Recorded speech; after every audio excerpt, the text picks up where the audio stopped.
Olá, eu sou a Micaele e eu faço parte do grupo que vai falar sobre a cachaça e é formado por mim, pelo Denis, pela Juliana, pelo Gustavo e pelo Henrique. E é bem difícil falar a origem da cachaça, na verdade, mas tudo indica que a cachaça surgiu quando os portugueses trouxeram a cana-de-açúcar para o Brasil e também suas técnicas de destilação.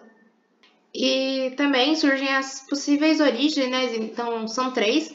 E a primeira é nas feitorias de Santa Cruz, Itamaracá e Igaraçu, em Pernambuco, entre 1516 e 1526. A segunda em Porto Seguro, na Bahia, em 1520.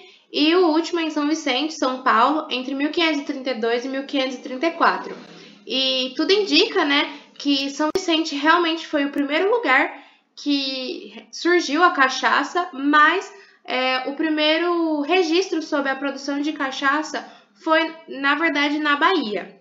E essa fotinha atualmente é um sítio arqueológico, né? Onde era um engenho antigamente em São Vicente.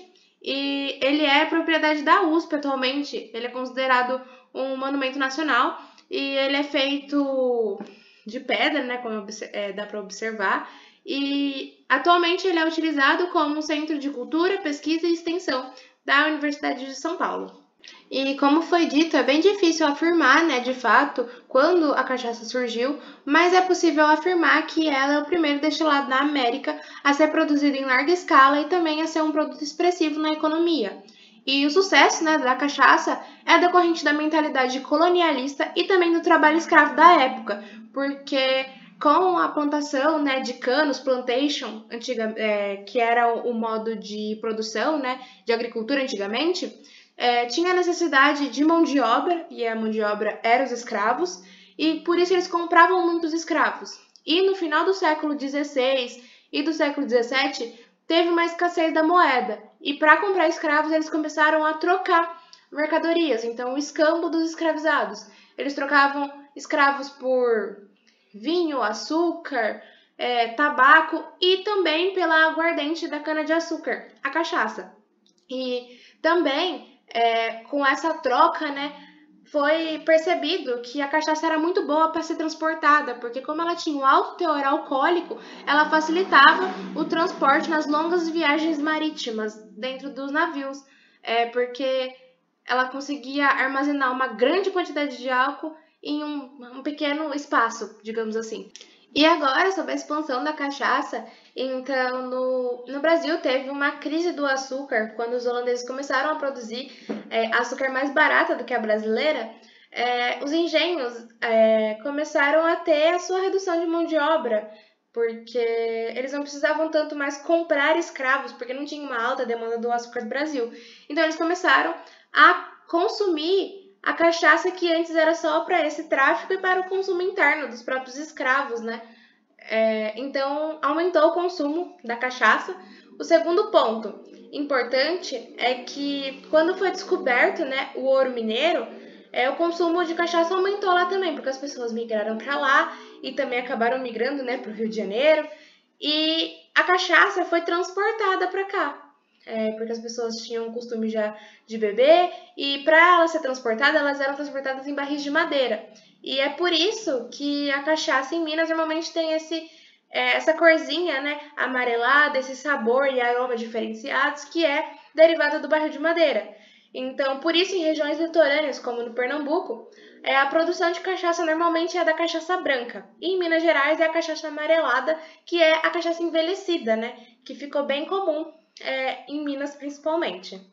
E um ponto importante sobre a história da cachaça é a proibição da cachaça pela coroa portuguesa. Então, a coroa portuguesa ela implantou, né, impostos e também proibiu a fabricação de cachaça no Brasil, porque ela queria garantir seus lucros com a venda de uma bebida de origem portuguesa, que era chamada de bagaceira.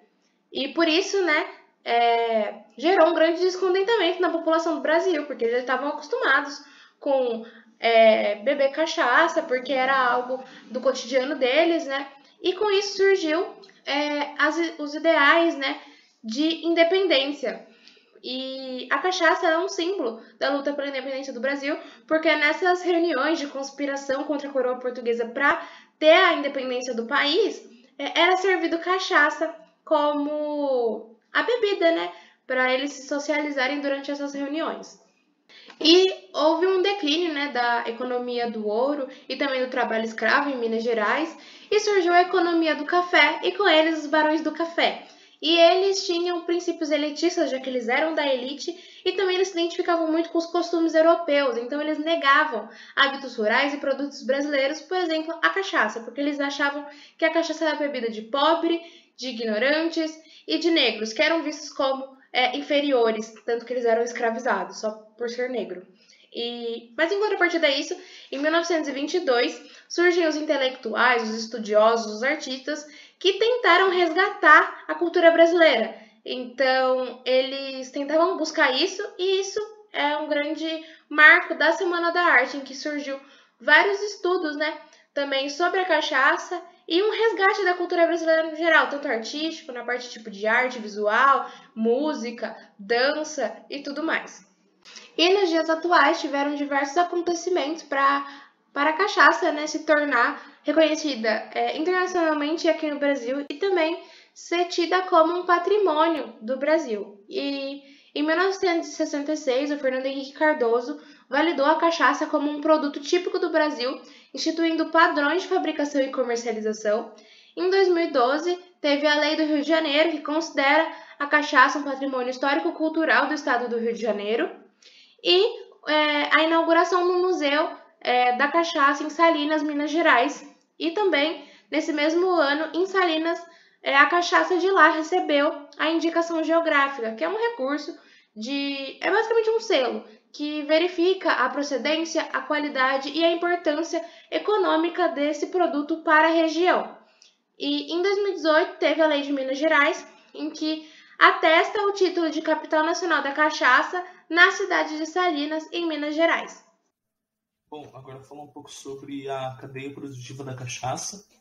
E, bom, a cachaça, então, ela é a segunda bebida mais consumida no Brasil, e sua cadeia produtiva ela envolve desde o cultivo da cana-de-açúcar até o processamento da cachaça. E também dentro disso, outros processos também são envolvidos, né, como os canais de comunicação de marketing, que disponibilizam o produto ao consumidor final, por aí vai. A cadeia produtiva da cachaça, ela sofreu diversas transformações de ordem institucional, de ordem política, de ordem mercadológica, isso desde a década de 80.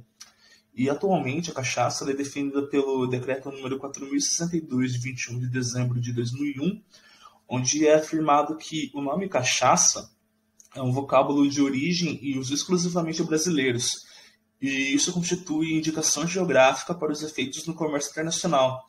E ela também é definida pela Lei da Propriedade Industrial como um produto de qualidade única, tendo em observação suas características naturais e indicações geográficas brasileiras. A cachaça então, é produzida praticamente em todo o território nacional, e a sua produção é liderada pelos estados de São Paulo, e seguido por Pernambuco, Ceará, Rio de Janeiro, Goiás e Minas Gerais, que juntos produzem cerca de 1,5 bilhão de litros por ano. Sendo então que São Paulo lidera essa produção, sendo responsável por 50% da produção total. A produção artesanal da cachaça, apesar de apresentar um alto potencial econômico e mercadológico, ela enfrenta um alto grau de informalidade, e essa produção artesanal, em muitos casos, ela vem se dar de maneira empírica e pautada no senso comum, e também em um conhecimento que é transmitido por gerações de produtores de cachaça artesanal dentro das famílias, e isso também evidencia a necessidade da valorização das empresas desse segmento, a fim de que elas possam de fato servir de fomento para a produção artesanal. Então, a cadeia produtiva da cachaça, ela de fato carece de ações que estimulem o seu desenvolvimento e também promovam a qualidade do produto. E é isso que faz a cadeia enfrentar dificuldades para que se adequem aos padrões exigidos tanto pelo mercado interno, tanto quanto pelo mercado externo. E do volume de produção total, cerca de 1% é absorvido pelo mercado externo, ou seja, apenas 1% do total produzido é destinado à exportação.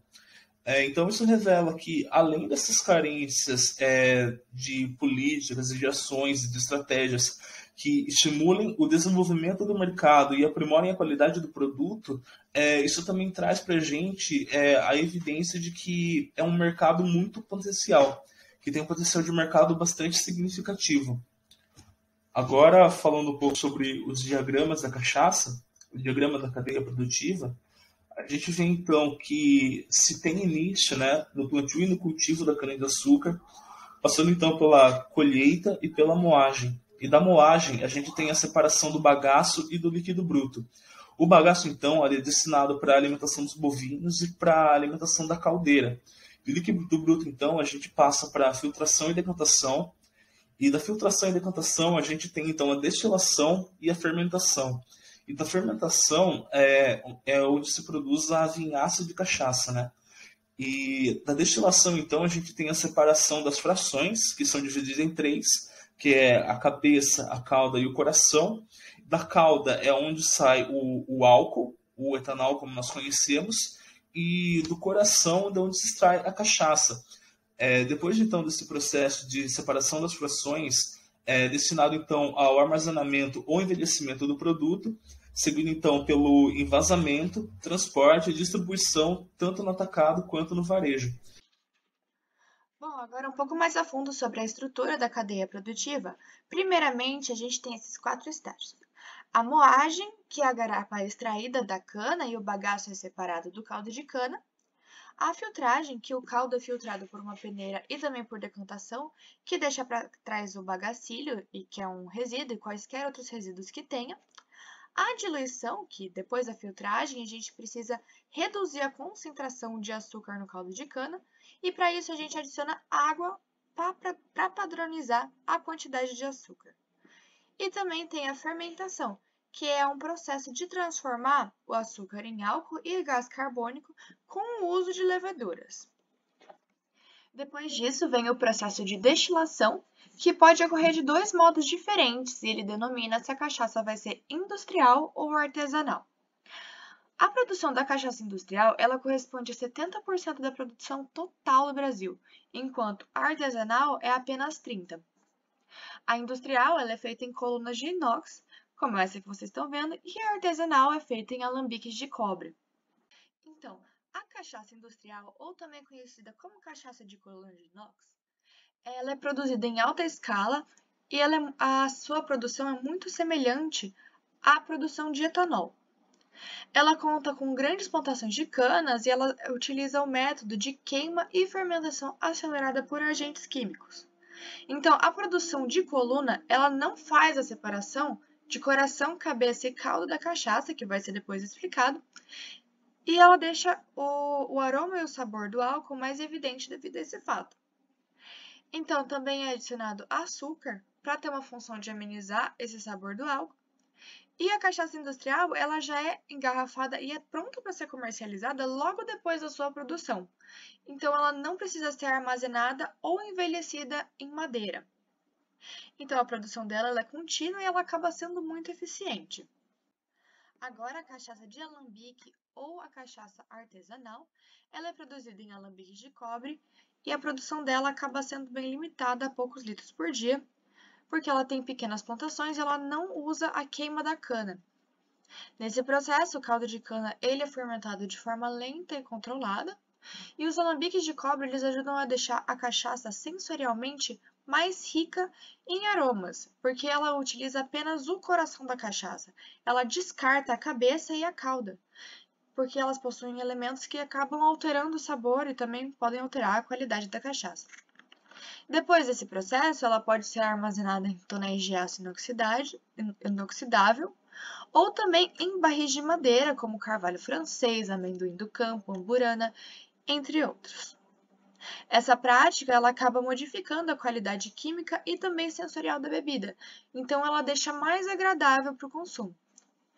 E a destilação, por esse método, ela tem um rendimento muito baixo, ela acaba perdendo até 40% do seu álcool etílico e ela gasta muita energia, muita água para o seu funcionamento, porque ela precisa parar e partir o equipamento várias vezes, resfriando esse produto. E a sua produção ela é por bateladas ou lotes, e não é contínua. A cachaça na produção por alambiques, ela tem diferentes fases na destilação. Quando ocorre essa destilação, ela é dividida em cabeça, coração e cauda. A cabeça é o primeiro líquido que surge na destilação da cana-de-açúcar fermentada.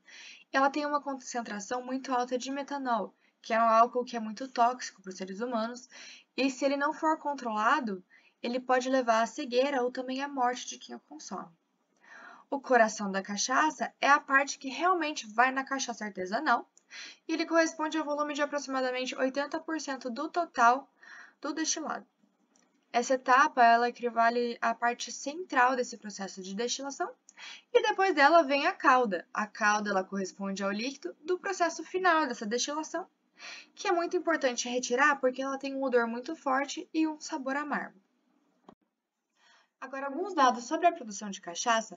O Brasil ele tem cerca de 30 mil produtores, entre os registrados e os informais, e cerca de 6,9 litros de cachaça são consumidos no Brasil para cada brasileiro no ano.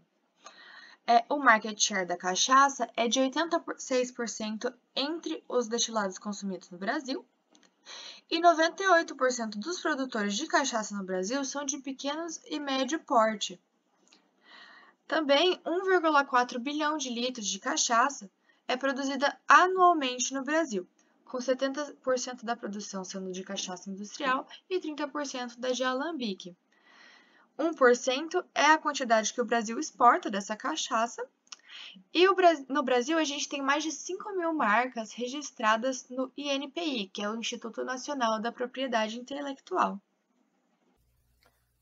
Bom, falando agora sobre a abrangência geográfica da cachaça, é importante a gente definir também que a cachaça ela é produzida principalmente no Brasil e que ela é considerada como uma das principais identidades do Brasil também. Sobre essa definição local da cachaça, existe o decreto número 4.062 de 2001, que diz que a nomenclatura da cachaça é de uso exclusivo da origem brasileira, né? Então o nome geográfico do Brasil também constitui indicação geográfica da cachaça. E além desse decreto também existe o decreto número 9.658, que foi aprovado lá em 2018, que fala que a cachaça e a tequila têm uma proteção de acordo internacional entre o Brasil e o México, né? Que fez com que as bebidas fossem de indicações geográficas e de produtos distintivos desses dois países. Então, quando o Brasil produzir cachaça, quando o Brasil produzir tequila, a tequila tem que ser de origem mexicana, e quando o México produzir cachaça, ela tem que ser de origem brasileira. Aí, depois, temos aqui os registros das marcas de cachaça no Brasil, que indica que o governo federal aqui tem aproximadamente 5.500 marcas, né, de cachaças em 2021, e isso teve um aumento aí de aproximadamente 4,14% em comparação com os outros anos. Então, a gente pode analisar aí no gráfico, 3.648 marcas foram registradas em 2018, 4.004 marcas foram registradas em 2019, e depois 4.743 marcas foram registradas em 2020.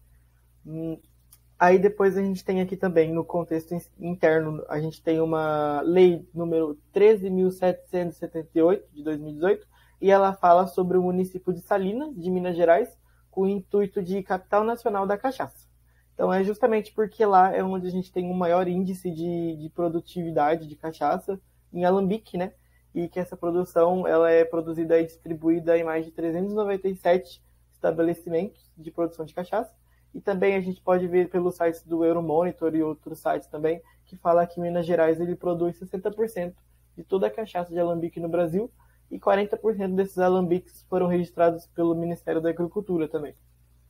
Bom, aí sobre os registros de estabelecimentos que produzem a cachaça, nos registros tem aí em primeiro lugar Minas Gerais, com 397 estabelecimentos, depois vem São Paulo, e depois Espírito Santo, e depois vem o Rio de Janeiro, com 64 estabelecimentos. Sobre os estabelecimentos produtores de cachaça, a região, como a gente já disse, a região de Salinas ela é uma das maiores que domina esses índices, e depois a gente tem aproximadamente 23 estabelecimentos. Depois, fora isso, também a gente tem 4 municípios de Minas Gerais que também estão incluídos nesses estabelecimentos que produzem cachaça. Depois o Espírito Santo tem 3 municípios, Paraíba com 2 municípios, o Ceará e o Rio de Janeiro têm um município. E em relação a essa densidade cachaceira, a gente tem a relação entre a quantidade de produtores de cachaça e a população, né?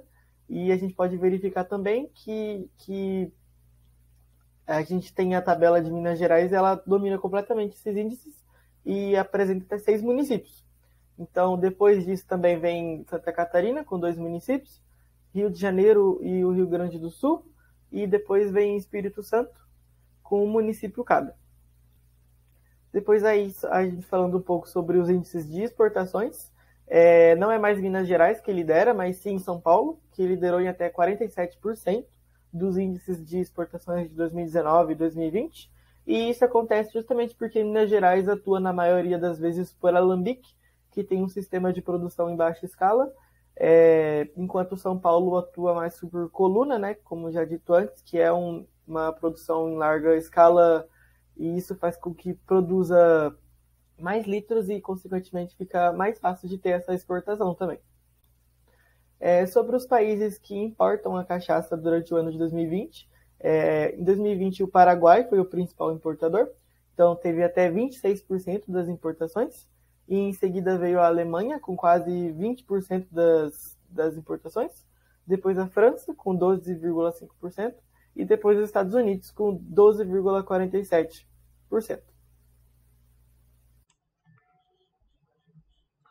Olá, meu nome é Denis, vou dar continuidade no trabalho. Eu vou iniciar com a estrutura de mercado, então tem os dados relevantes aqui que o grupo achou interessante fazer a menção. A produção ela é dividida entre artesanal e industrial, no qual 70% dessa produção é industrializado. 1,4 bilhão de litros é produzido durante um ano. Tem um movimento de cerca de 7 bilhões, né, de reais. Uma curiosidade, apenas 1% da nossa produção anual é exportada e, por óbvio, quem tem esse maior nicho de mercado são as empresas industrializadoras, né, o setor industrial. E por incrível que pareça, é o terceiro destilado mais consumido do mundo, perdendo apenas para o uísque e o saquê. Então a gente pode ter uma noção da produção brasileira aqui. Em relação à estrutura de mercado, também a gente pode lembrar que é um oligopólio, né? São poucas empresas que detêm esses 70% do capital. Seria a Velho Barreiro, que hoje ela é sediada em Rio Claro, porém o capital dela é de um empresário, né, de Piracicaba, né, o prefeito da cidade. Era do pai dele, e certamente ficou de herança para ele, para os filhos, né? A Caninha 51, que é de Pirassununga. A Pitu, que é de Santo Antão, Vitória de Santo Antão, acho que é isso, Vitória de Santo Antão, Pernambuco. A Ipioca é de Fortaleza, Ceará.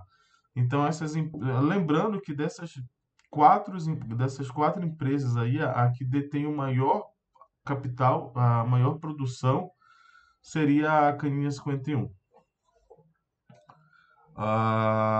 Então, o que essa produção proporciona de diferença entre o setor manual, que seria o artesanal, e o industrial? Seria a produção de escala, né, que possibilita a redução de custos, a padronização da produção, né, que o setor artesanal ainda não detém esse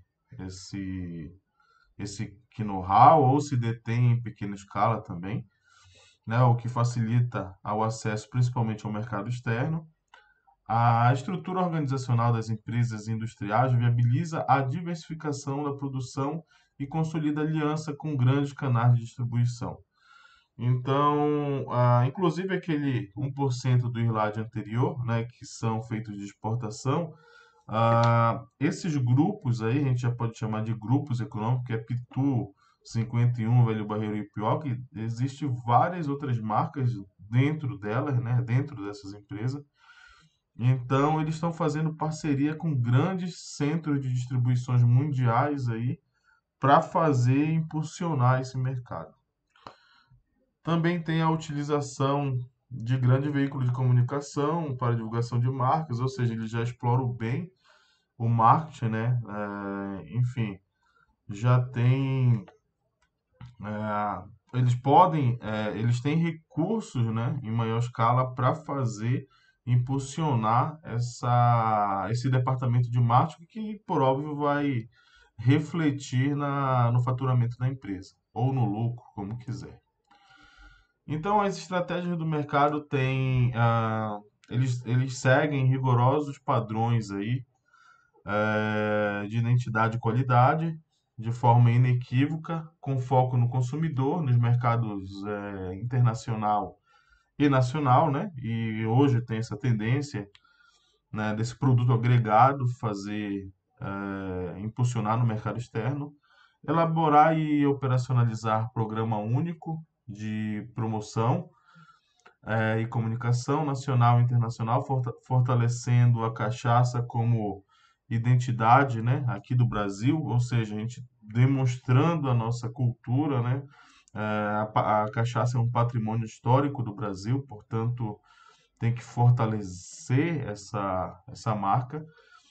Desenvolver a inteligência competitiva da cachaça, inovando em toda a cadeia produtiva, explorando a gastronomia e a coquetelaria ou o turismo criativo, ou seja, agregar valor ao produto.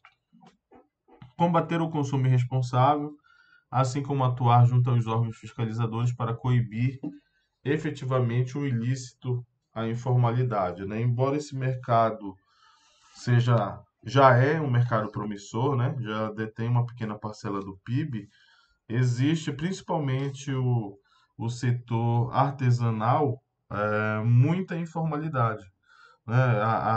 Existe também a questão da carga tributária, que é um pouquinho alta, pouquinho não, é alta, cerca de 80%. Então, isso dificulta a formalização desses pequenos empresários, né, desses pequenos produtores, vamos falar assim. A atuação dos ministérios, Receita Federal, CONFAS, estados e congressos, eles estão exatamente através do MAPA, né, que é um departamento especializado e tem a setorização da cachaça para fazer com que o mercado entenda, compreenda melhor essa carga tributária, e também fomentando o mercado, disponibilizando crédito para esses pequenos profissionais, pequenos produtores aí.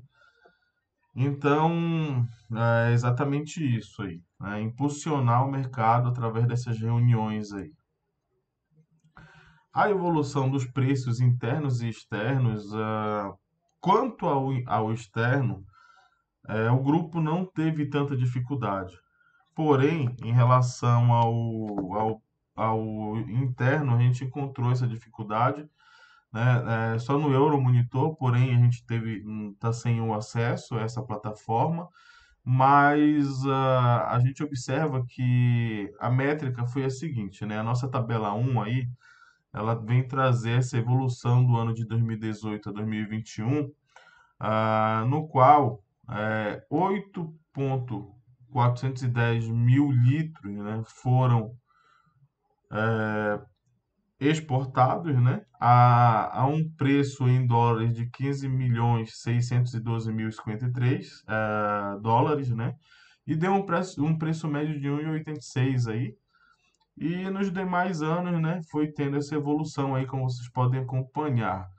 Observem que no ano de 2020 houve uma pequena queda, né, provavelmente em face do coronavírus, que afetou principalmente áreas que não são essenciais, né, e a cachaça, como por óbvio, não é. E também que fique claro que isso é sobre o NCM, que seria a nomenclatura do produto cachaça de fato, que existe uma diferença entre cachaça, aguardente, rum. Então, esse daí é a classificação exata da cachaça. Então, de fato, esses valores aí são reais, né? Eles foram levantados através do Comex Stat, que é um